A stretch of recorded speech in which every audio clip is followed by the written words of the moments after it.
You got challenges that you're going to run across. Get pre-approved in just minutes. Apply anywhere on any device by visiting southeastmortgage.com. Yeah, I think that the number one thing I learned that there's so much that college head coaches do off the field. I mean, I can't tell you how many media opportunities I had, or responsibilities I had to take care of before I even got down to coaching football. So at this level, college level, you got to have two really good coordinators who are really organized and they're doing a good job in keeping the staffs where they need to be. I think the one thing I learned as well is that as a head coach, I need to make sure they know exactly what I want. So when they're game planning and in preparation, we get what I want. You know what I mean? So it was a difficult situation, but the guys that I was with, they made it the best. We tried to make it the best we could out of the situation. Anytime somebody's let go, that's not a good situation for the kids or the staff. And you just try to do the best you can with what you got. Right. So I remember that last game, and I was thinking, I said, man, they gonna, I'm thinking, even though you didn't get the victories that you wanted, I was hoping that you got another shot. I know that you understand how this works. I know you understand that, they're gonna bring in other people. They're gonna do things. They're gonna bring in other people that because they brought in a coach from California, right? Yeah, well, yeah, he was from Southern Cal, Coach Hilton. Okay. Great guy. I've learned so much from him in this last year and a half. So Coach Hilton has been a great fit for Georgia Southern. I would be not telling the truth if I say I didn't want the opportunity. Right. But Coach Hilton came in, we met. He allowed me to stay on. And I've learned a lot from him. I'm glad that I've had the opportunity to work from him. I've seen some of the things he's brought to our program that I never would have thought of. And so it was good to see. And plus, with his Power 5 experience, with all of the experience he had, it's been a blessing to me just see him work. And so I think I'll be a better head coach when the opportunity comes in because of working with him. Okay. The players that you see at Georgia Southern, well,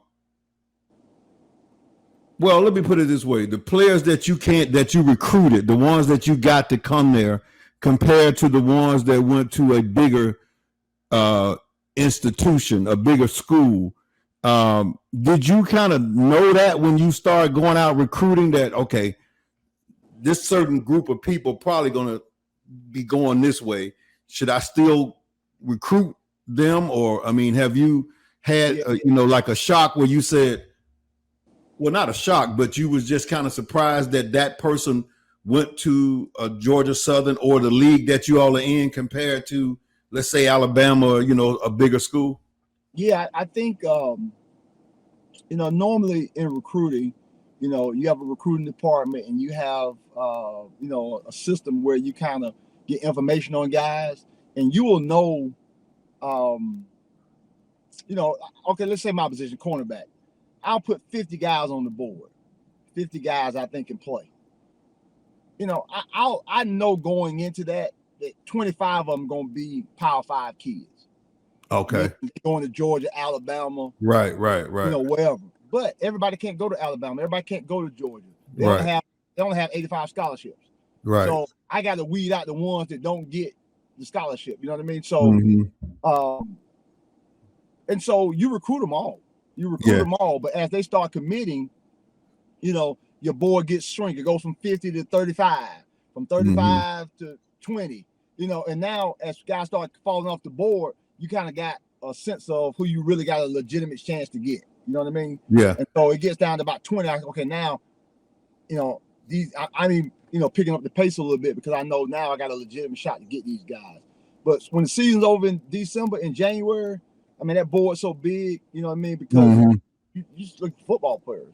Yeah. And it kind of weeds itself out for us, and so, but, it works both ways, Tony. You'll be surprised at some guys that drop down to the P5 level, and you'll be shocked some guys that go to Georgia that you didn't think were going to go there. Maybe because of height, maybe because of speed, maybe because of academics. You just never know.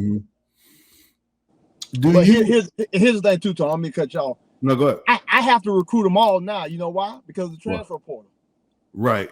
Because if they go to, a Power 5 school, and they third on the depth chart, guess what?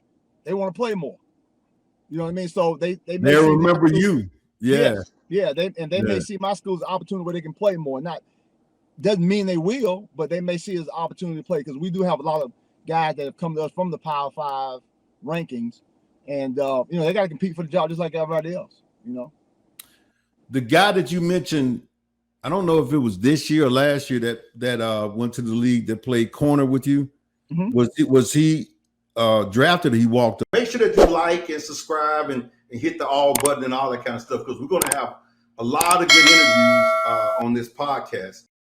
Get pre-approved in just minutes. Apply anywhere on any device by visiting southeastmortgage.com.